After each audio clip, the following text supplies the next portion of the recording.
Bismillahirrahmanirrahim. Assalamualaikum warahmatullahi wabarakatuh. Nah, kesempatan kali ini di chapter 7 TCP and UDP, kita akan mencoba mensimulasikan bagaimana network traffic antara klien dengan server ini terjadi terhadap TCP dan UDP protokol. Nah, langsung saja kita ke part pertama, Generate Traffic and Simulation Mode and View Multiplexing. Di sini sebelum kita pergi ke mode simulasi, kita pergi dahulu ke step pertama, yaitu generate traffic to populate address resolution protocol. Nah, di sini kita langsung saja ke server, lalu kita ke terminal, kita ke command prompt, lalu kita ping min 1.254 1.255 sorry.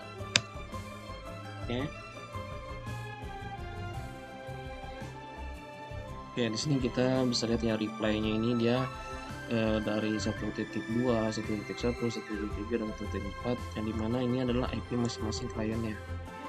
Ketika kita broadcast terhadap satu IP broadcast, di sini IP broadcastnya adalah 255 yang untuk jaringan ini, maka kita akan menerima reply dari masing-masing network yang terhubung, karena kan kita mengirim broadcast ya, pesan ke semua jaringan yang ada di jaringan ini ke semua kliennya, maka semua kliennya akan mereply pesan broadcast tersebut seperti itu. Nah, kita lanjut ke step 2, 3, 4, dan 5. Di step 2, 3, 4, dan 5 ini kita akan mengenerate masing-masing trafficnya dalam mode simulasi, dan kita akan lihat di step. Oke, kita close dan simulation mode. Kita pergi ke step kedua, yaitu generate HTTP traffic. Sini kita ke HTTP client, lalu ke browser, lalu kita ketikkan IP 92.168.1.54. Oke, sini muncul satu amplop videonya ya, di HTTP client. Lalu kita pergi ke step ketiga, FTP, kita ke command prompt, kita tekan FTP 81.254.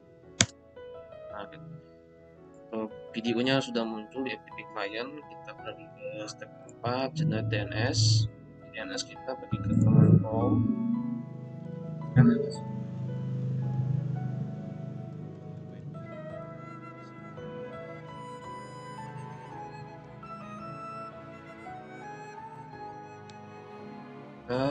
sini juga sudah terlihat ya trafficnya atau amplop videonya. Kita lagi ke step kelima, yaitu generate email traffic.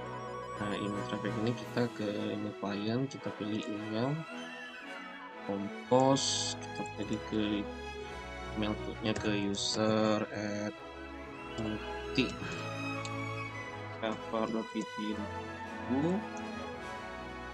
Subjeknya misalkan terus ya, lalu sini ya.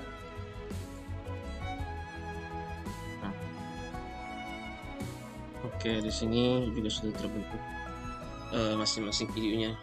Step 6, verify. Nah, kita sudah buat ya masing-masing klien ini trafficnya, dan kalau misalkan amplopnya udah muncul seperti ini di mode simulasi, berarti artinya semua requestnya itu sudah dibuat gitu. Nah, di step 7 kita examine traffic process network. Jadi intinya pada case ini kita akan melihat bagaimana masing-masing klien ini mengirim request dalam waktu yang bersamaan, mengirimkan request HTTP, mengirim request HTTP, FTP mengirim request FTP, DNS lalu mengirim request DNS lookup, dan email mengirim request kirim email. Nah, mode simulasi ini kita akan lihat dengan cara mengklik forward atau capture sebanyak sekian kali untuk melihat bagaimana masing-masing dari videonya ini bergerak seperti itu. Nah, kita coba step ke-7 bagian A, klik once. Kita coba klik once. Ini kita bisa lihat ya, masing-masing amplopnya ini bergerak ke switch, ke satu switch ini, dan apa namanya, masing-masing amplop ini statusnya, kalau masa sih statusnya sedang mengirim gitu ya. Gitu. Jadi kita di sini bisa lihat ini amplop dari DNS, ini amplop dari FTP, ini amplop dari FTP, dan ini amplop dari email. Seperti itu. Oke, sekarang kita bagian B, 6 time. Klik 6 time itu 6 kali. Coba dan lihat bagaimana amplopnya ini bergerak. Lalu kita coba klik 1. Oke, dia bergerak 1, 2, 3. Oke, di bag ketiga dia diterima di HTTP 4, di klien ya, sekarang di DNS. Oke, dan 6, dan sekarang diterima di email client. Jadi kita bisa lihat ya dari step by stepnya. Jadi paketnya itu berkirim, lalu paketnya itu dikirim kembali ke server menuju masing-masing klien gitu. Nah, jadi kita lihat ya di step beberapa dia diterimanya gitu. Inilah yang disebut dengan multiplexing. Di multiplexing itu memungkinkan jaringan masing-masing komputer yang terhubung di jaringan bisa mengirimkan permintaan atau mengirim data jaringan dalam waktu yang sama. Dalam waktu yang sama tanpa ada data atau paket yang tertukar atau terganggu atau tidak sampai gitu. Jadi semuanya terkirim dan diterima dengan baik. Nah, di Cisco Packet Tracer ini kalau kita lihat amplop PDU dengan checklist seperti ini, artinya paketnya itu diterima dengan baik, atau requestnya itu dalam satu siklus klien server ya, dari klien mengirim, dari server menerima, lalu mengirim kembali dan diterima oleh klien. Kalau misalkan tanda siklus seperti ini, artinya satu siklus itu tuh berjalan dengan baik. Seperti itu. Dan masing-masing video ini juga beda-beda ya, kita bisa lihat ada yang HTTP, ada yang DNS, ada yang SMTP gitu. Ada yang TCP itu ya. Jadi inilah yang disebut dengan multiplexing. Oke, kita lanjut ke part 2. Kita examine functionality of TCP and UDP protocol. Nah, di part 2 ini ada 1, 2, 3, 4 step ya. Intinya sih part 2 ini kita akan cek satu-satu di masing-masing kliennya gitu. Oke, kita reset lagi simulasinya. Lalu kita pergi ke step pertama, examine HTTP traffic. Oke, di sini kita pergi ke HTTP. Ya, sini masih yang tadi ya. Kita minimize dulu, kita filter terlebih dahulu ya untuk simulasinya. Kita coba kita reset dulu ya. Kita reset, kita hanya TCP dan HTTP. Oke, lalu kita balik lagi ke HTTP client, ke browsernya, kita klik ya, klik go. Oke, dan klik capture forward sampai HTTP PDU-nya ya, atau amplop HTTP-nya itu muncul. Oke, kita minimize, capture sampai dia, nah sampai amplop HTTP-nya muncul. Oke, sekarang Pertanyaannya kenapa HP HTTP videonya ini agak lama muncul ya. Karena segini ya, antara HTTP client dengan server ketika akan melakukan request HTTP, maka dia harus mengestablish koneksinya terlebih dahulu. Makanya di sini kalau kita lihat nih dari 1 sampai sekian itu TCP dulu yang bergerak gitu. Jadi di port TCP inilah koneksi antara HTTP client dan multi servernya ini establish terlebih dahulu. Nah, ketika dia sudah establish, maka HTTP-nya itu akan masuk nih. Nah, HTTP-nya akan bergerak maju gitu. Jadi dia harus establish dulu koneksinya, konektivitasnya, baru dia bisa melakukan request HTTP. Oke. Lalu kita klik video envelope-nya, kita klik outbound video details, lalu kita pergi ke second last, ini adalah TCP.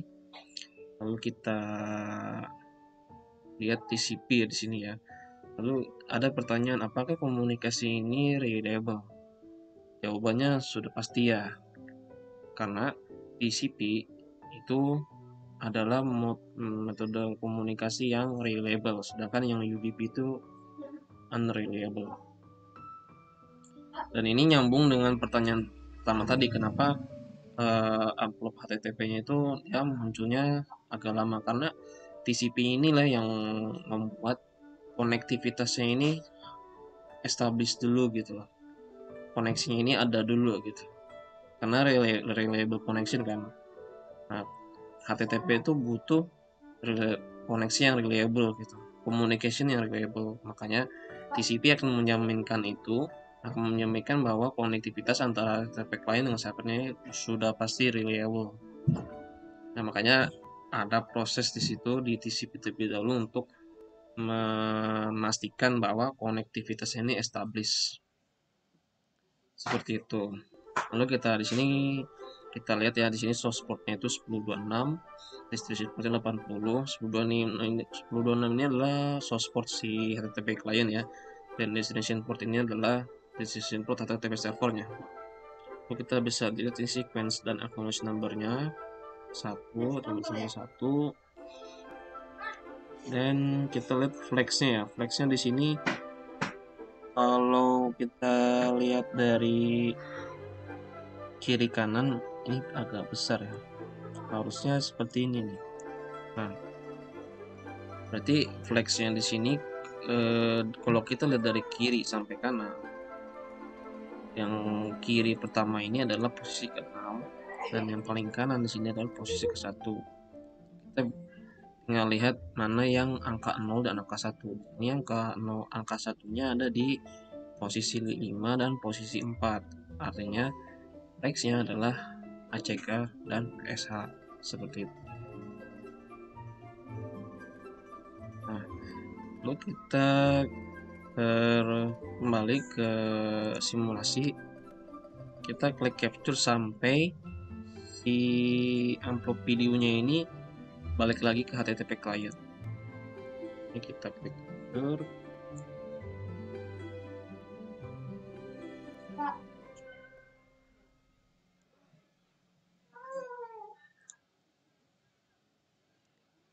Oke, sampai dia balik lagi ke HTTP client dengan mode checklist ya. Lalu kita klik dan lihat inbound-nya. Nah, di sini terjadi perbedaan ya antara source dan destination port-nya. Di sini source port-nya jadi terbalik. Sekarang source port-nya 80 dan destination port-nya 1026. Artinya ini adalah HTTP tapi balikan dari server gitu. Jadi di inbound ini kita menerima balikan dari server, kita menerima balikan dari HTTP server yang source-nya adalah 80 source port-nya.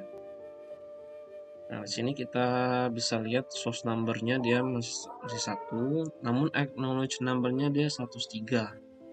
Nah, ini acknowledge number ini berarti paketnya sudah diterima gitu, balikan HTTP-nya sudah diterima, maka dia akan mengirimkan acknowledge number yang berbeda seperti itu. Jadi berbeda ya antara HTTP yang ketika dikirim dan HTTP yang diterima respon dari server. Perbedaannya antara di source port, kalau di IP-nya dia source dan destination IP juga berbeda ya. Dan flagsnya di sini kalau kita lihat flagsnya itu masih sama ya, masih ACK sama PSH seperti itu.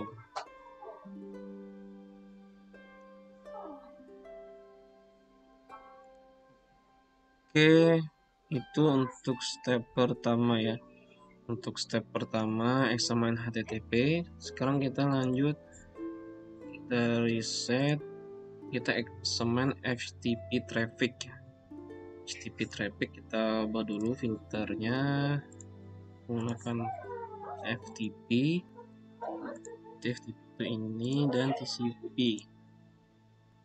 Oke, lalu kita buka FTP-nya, kita ulangi lagi ya yang pertama tadi, kita klik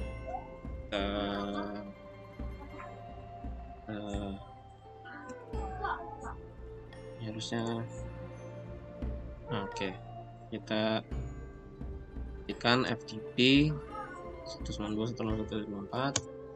Nah di sini muncul dua amplop ya, dia muncul dua amplop dan kita klik yang kedua itu berarti yang ini nih. Oke,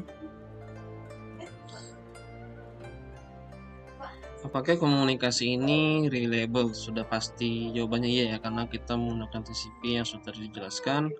Lalu kita lihat di outbound PDU detailsnya, source portnya dia 1026 ya, source port si FTP kliennya. Lalu destination portnya dia 21. 21 ini emang port untuk FTP ya, destination port untuk FTP server. Dan sequence numbernya dia masih 0, X numbernya masih 0, dan flex value nya sekarang dia ada di, kalau kita lihat di sini dia di posisi 2 ya, posisi 2 berarti sin. Flex numbernya dia sekarang sin. Ini bisa kita lihat di OSI model sebelah sini ya. Di sini juga sama ya, di device sets the connection state to sin. Nah di sini juga TCP headernya dia sin ya, dan send sin segment. Jadi align ya antara flex di sini ya, di bagian posisi 2 artinya sin gitu. Oke, kita tutup dan klik forward sampai amplopnya balik lagi ke FTP client dengan checklist. Oke, kita klik forward lagi sampai dia untuk checklist seperti ini. Oke, lalu kita lihat PDU unlocknya, kita lihat di inbound PDU details. Nah sini jadi terbalik ya, source-nya dari 21 dan destination-nya 106. Artinya ini adalah balikan dari FTP server. Lalu kita lihat di sini sequence number-nya 0, tapi acknowledge number-nya dia nambah 1, artinya paketnya ini diterima dengan baik. Nah kita lihat outbound video detailsnya. Di outbound video detailsnya dia nambah 1 ya, sequence numbernya dia nambah 1.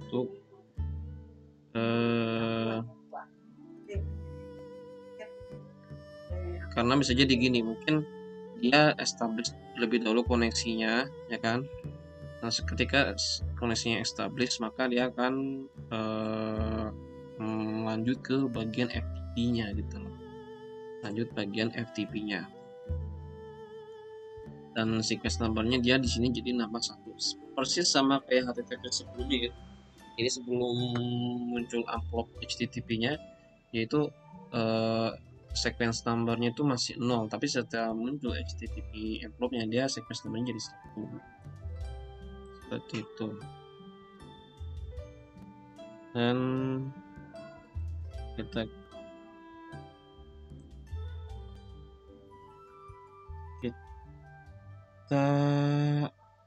kita tutup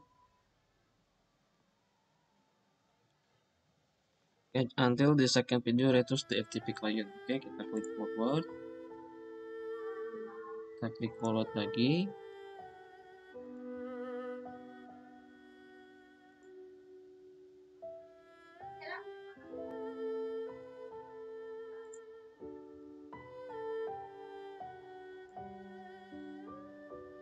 Oke, sampai sini ya. At different color inbound distribution. Nah, di sini ada message from servernya ya. Welcome to the FTP server. Jadi ketika video FTP ini muncul saat koneksinya established, maka dia akan menerima balikan dari server, yaitu pesan dari FTP servernya. Itu. Oke, kita lanjut ke bagian step ke-3 ya. Assign then as traffic as the client communicate with server. Di sini kita akan ulangi part 1 yang dimana itu generate DNS client. Jadi kita akan ulangi DNS lookup-nya ya. Oke, sebelum itu kita pastikan terlebih dahulu filternya, filter UDP dan DNS to the IPv. Oke, filternya sudah kita set dan kita generate traffic DNS clientnya. Klik enter di sini, kita bisa lihat DNS-nya muncul ya, video envelope-nya. Lalu kita lihat view-nya, filenya. Di sini layer 4 yang digunakan adalah layer UDP. Beda dengan TCP, beda dengan HTTP dan FTP sebelumnya ya. Dia menggunakan TCP, namun di DNS client ini dia menggunakan UDP sebagai transport layernya.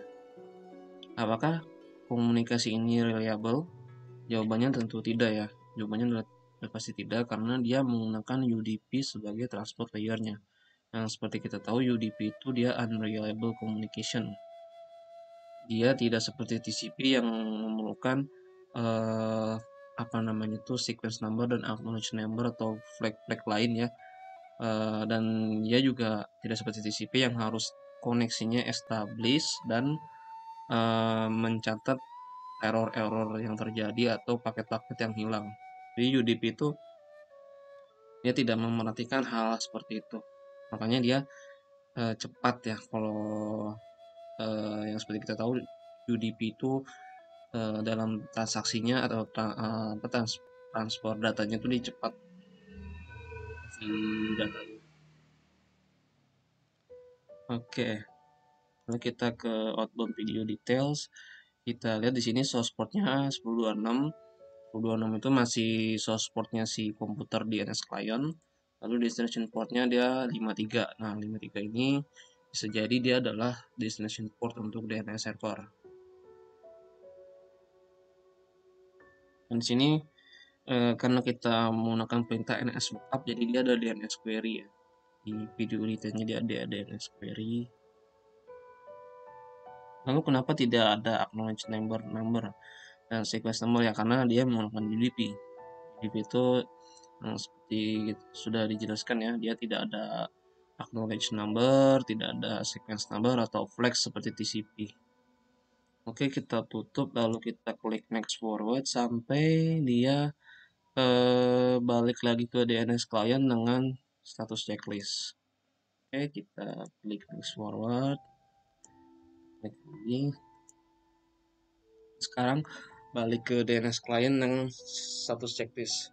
Nah, ini menarik ya, jadi agak beda dengan HTTP dan FTP sebelumnya, yang dimana HTTP dan FTP itu dia menggunakan TCP dulu. Ya justru amplop yang pertama muncul tuh TCP dulu tuh, TCP terus ke server lalu balik lagi ke klien dengan satu checklist TCP-nya kan, baru nanti dia muncul HTTP videonya atau FTP videonya. Nah, itu maksudnya dia TCP itu kan harus establish dulu ya koneksinya antara HTTP client dan server, maka dia akan lanjut ke application HTTP-nya.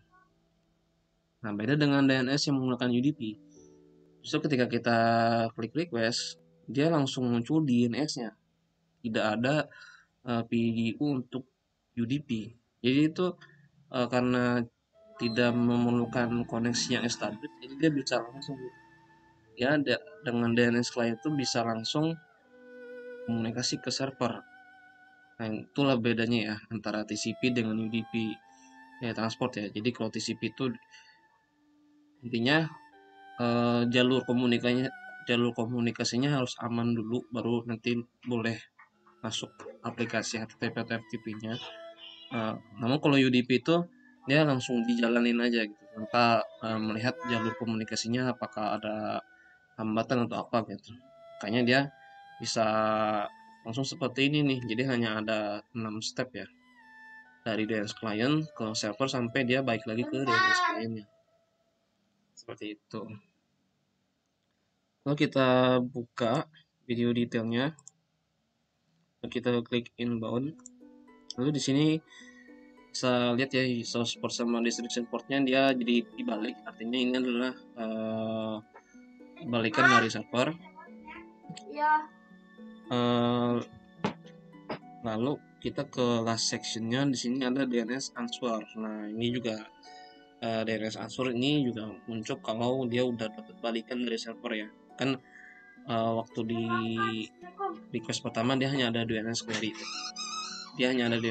Waktu dia sudah mendapat jawaban atau balikan dari server, maka dia akan menambahkan DNS answer-nya. Nah, di DNS answer-nya ini kita bisa lihat untuk domain multiserver.ptu ini memiliki IP 192.168.1.154, dimana itu adalah IP servernya sendiri gitu ya.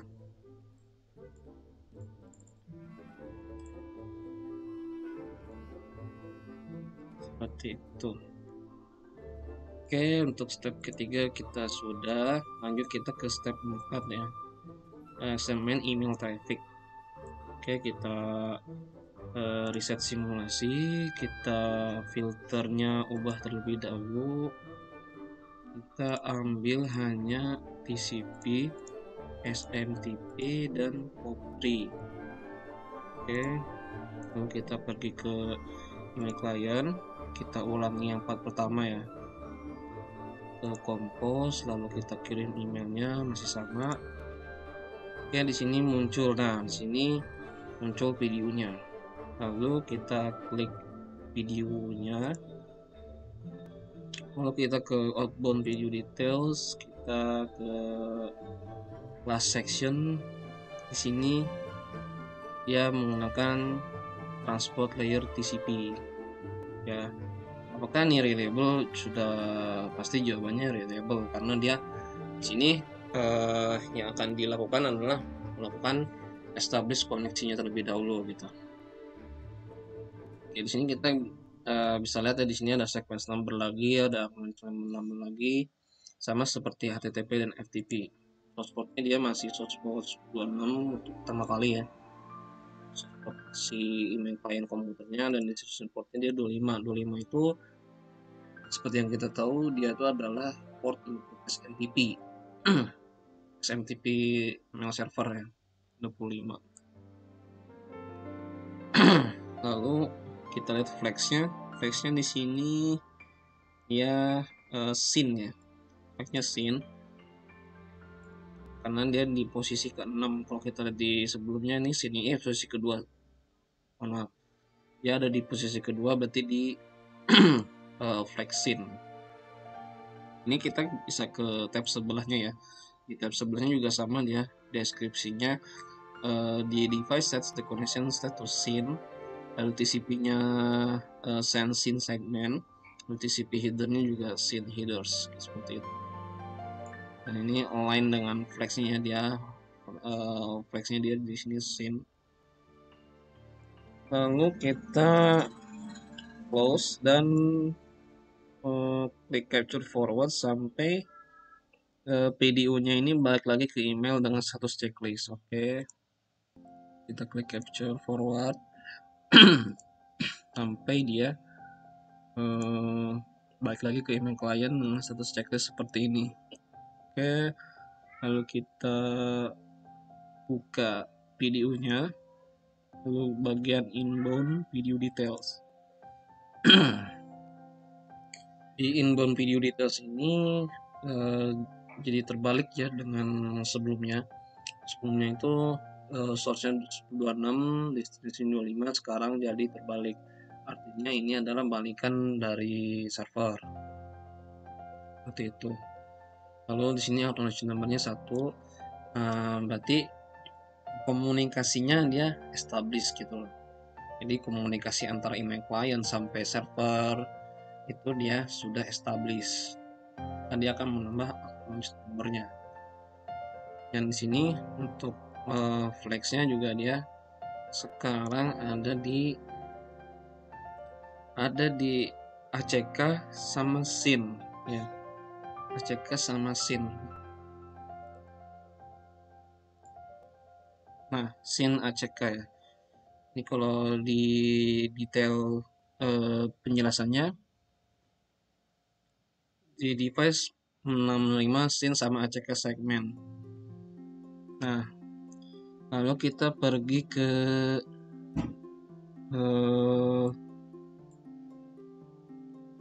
sequence number, lalu kita pergi ke outbound video details.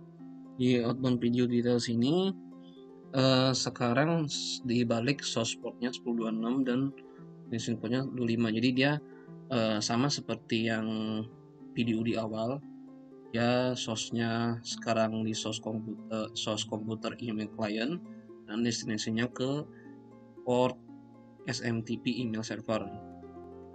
Dan di sini sequence numbernya dia nambah 1. Nah, ini sama seperti HTTP ya. Jadi dia ke server melalui TCP dulu sampai koneksinya established, dan lalu SMTP-nya baru jalan. SMTP baru jalan dengan meneruskan flag atau acknowledge number atau sequence number yang sudah dilakukan oleh TCP sebelumnya waktu melakukan establish connection. Jadi kita bisa lihat di sini dia 0 kan sequence numbernya, karena sequence number itu untuk dari email client ke server pertama kali. Nah, ketika sudah established, dia akan mengirim lagi tapi menggunakan SMTP. Nah, maka dia akan menambah 1. Sama seperti HTTP. Jika dia sudah established, maka HTTP-nya akan jalan dan nambah di situ sequence number. Nah, itu untuk penjelasan ya, perbedaan antara inbound sama outbound video details-nya ketika kita simulasikan paket SMTP-nya ini bergerak sampai ke email client lagi. Oke, ini ada pertanyaan, TCP port ini berasosiasi dengan email protokol apa, dan 110 ini asosiasi dengan TCP port apa gitu ya. Nah, seperti yang dijelaskan ya, kalau 25 itu ya untuk SMTP seperti yang kita tahu. Nah, 25 ini sudah terregistrasi oleh asosiasi jaringan dunia ya. Kalau 25 itu untuk SMTP dan 110 itu untuk POP3. Nah, 110 itu untuk